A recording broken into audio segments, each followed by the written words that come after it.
American and coalition forces are in the early stages of military operations to disarm Iraq, to free its people, and to defend the world from grave danger. The idea to blitz the capital with bombs. There is, quote, complete confusion. This will be a campaign unlike any other in the history. senior Iraqi military leadership. Bang, bang, bang, bang, bang. All in the same. Once public support is in place and war is finally underway, the news media necessarily turn from covering the rationales for war to covering war itself. When the president decides he wants the U.S. to go to war, then the war becomes the product.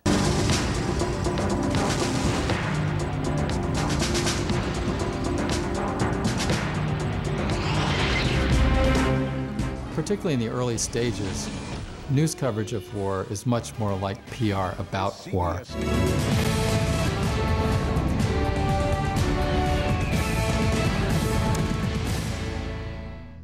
Influencing the nature of this war coverage has been a priority of one administration after another since Vietnam, when conventional wisdom held that it was negative media coverage that turned the American people against the war and forced U.S. withdrawal. Since that time, and beginning with new urgency during the 1991 Gulf War, the Pentagon has worked with increasing sophistication to shape media coverage of war.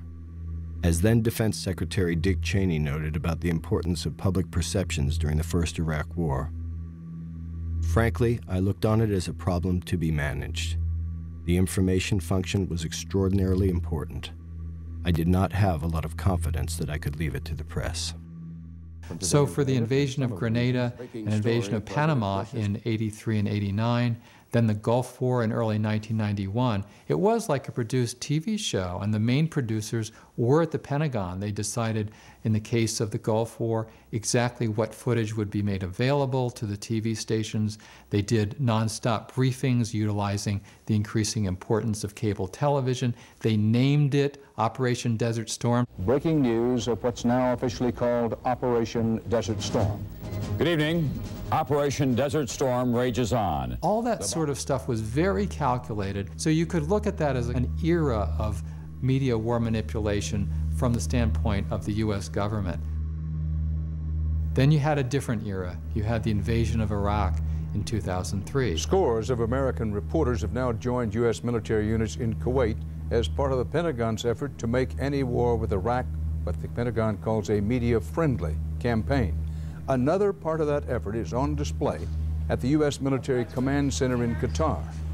A Hollywood set designer was brought in to create a $200,000 backdrop for official war briefings.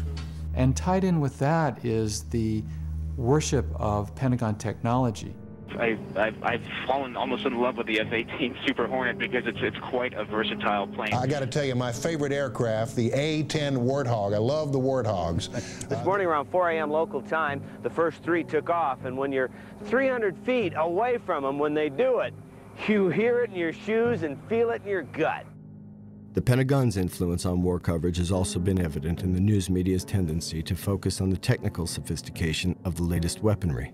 Should they have used more? Should they, use a Moab, the mother of all bombs, and a few daisy cutters, and, let's not just stop at a couple of cruise missiles. Newest, biggest, baddest U.S. bomb. We'll pound them with 2,000-pound bombs and then go in. 2,000-pound bombs in urban areas? Oh, sure. The plane I'm holding in my hand here, the F-117 stealth fighter, was used in these attacks significantly. How do you steer this thing? You have a stick, is that right? Sure. We have both of us have matching center stick with left throttles.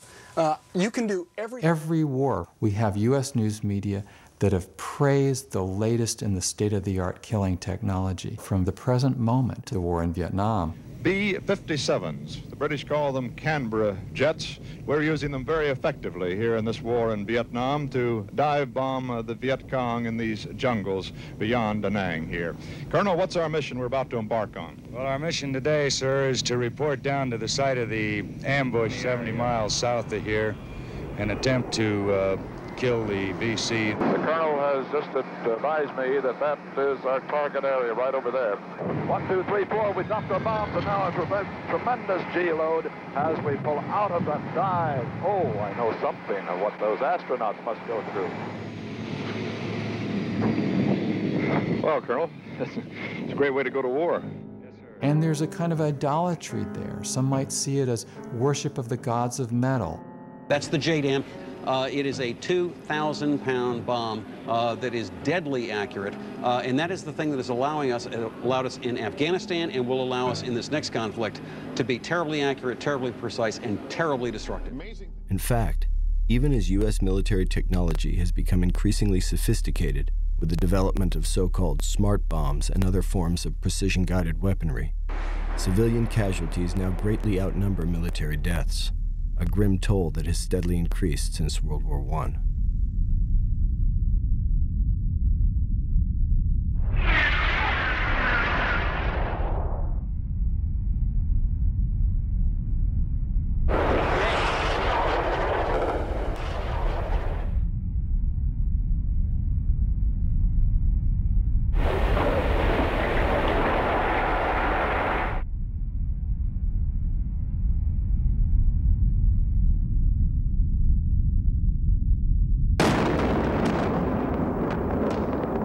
This is the beginning of the shock and awe campaign. According to one official, this is going to be the entire 9 yards. It was a breathtaking display of firepower.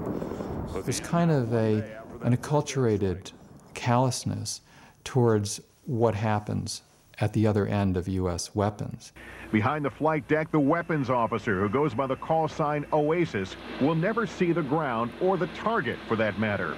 The airfield is simply a fuzzy image on his radar. And this is another very insidious aspect of war propaganda. There's a bias involved where, because the United States has access to high-tech military weaponry, that somehow to slaughter people from 30,000 feet in the air or 1,000 feet in the air from high-tech machinery is somehow moral, whereas strapping on a suicide belt and blowing people up is seen as the exact opposite. The targeting capabilities and the care that goes into targeting to see that the precise targets are struck and that other targets are not struck is as impressive as anything anyone could see.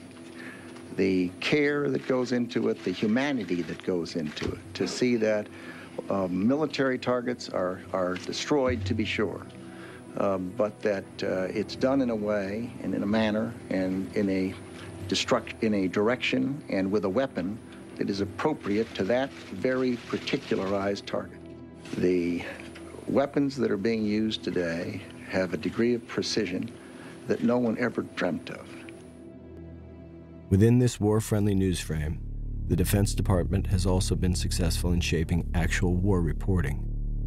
Its influence reached new levels with the embedding of journalists during the war in Iraq. The Pentagon tightly controlled the media during the 1991 Persian Gulf War, limiting where reporters could go and often restricting access to small groups of pool reporters. This time, the Pentagon is doing an about-face. After running more than 230 journalists through media boot camps, the Pentagon is inviting more than 500 media representatives to accompany U.S. combat units to war. Despite being widely praised as a new form of realism in war coverage, the strategy of embedding reporters has raised new questions about the ability of war reporters to convey balanced information to the American people. U.S. Army 7th Cavalry. Rather than being kept far away, they were embraced and smothered and participated in the process of being smothered. They were brought along, hundreds and hundreds of them, with the Marines, with the Navy, with the Army,